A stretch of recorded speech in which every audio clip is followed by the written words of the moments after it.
Apa itu uang? Uang adalah alat tukar yang digunakan untuk membeli barang dan jasa yang nilainya sah dan dikeluarkan oleh pemerintah. Berikutnya, sejarah uang.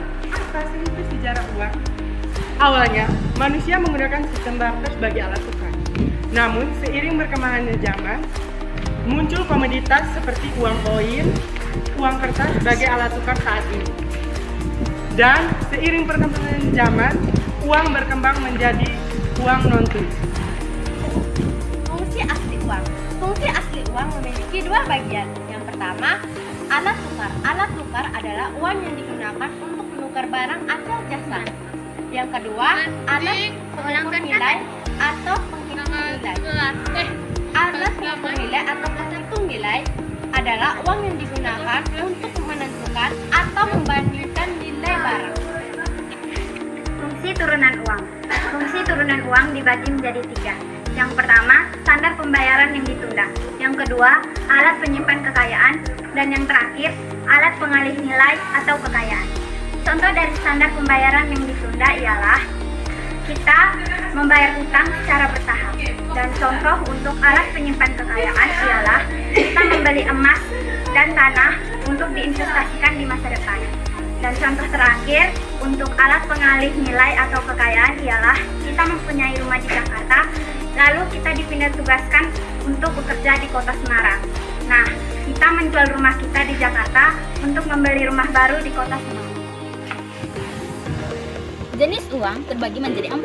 Yang pertama berdasarkan pihak yang mengeluarkan, yaitu uang kartal dan uang giral. Uang kartal terbuat dari logam dan kertas yang dikeluarkan pemerintah. Uang giral, alat pembayaran seperti cek dan giro yang dikeluarkan dari bank. Yang kedua berdasarkan bahan uang, uang logam dan uang kertas. Uang logam terbuat dari logam, uang kertas terbuat dari uang kertas yang diatur oleh undang-undang. Yang ketiga, berdasarkan negara yang mengeluarkan.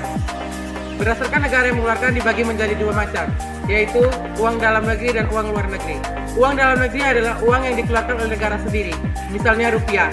Dan sedangkan uang luar negeri adalah uang yang dikeluarkan dari luar negeri.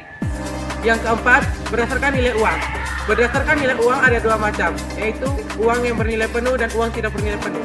Uang bernilai penuh adalah uang yang nilai bahannya intrinsik sama dengan nominalnya. Sedangkan uang yang tidak bernilai penuh adalah nilai bahan yang lebih kecil dari nominalnya.